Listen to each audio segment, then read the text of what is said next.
বউকে আদর করে যে তিনটি নামে ডাকলে আল্লাহ খুশি হয় এবং স্বামী স্ত্রীর মধ্যে ভালোবাসা দিন দিন বৃদ্ধি হয়ে যায় এবং শয়তান তাদের উপরে নারাজ হয়। সুবহানাল্লাহ।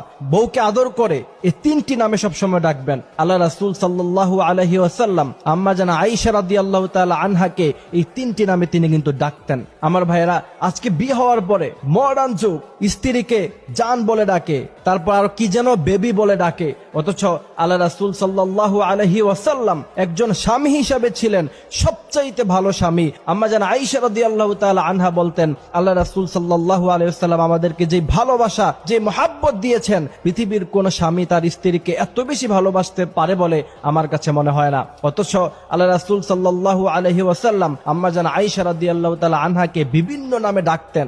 আপনি যদি আপনার স্ত্রীকে এই নামে ডাকতে পারেন, ইনশাআল্লাহ আপনাদের মধ্যে ভালোবাসা সৃষ্টি হয়ে যাবে। আল্লাহ পাক বলছেন, আজওয়াজান লিতাসকুনু ইলাইহা ওয়া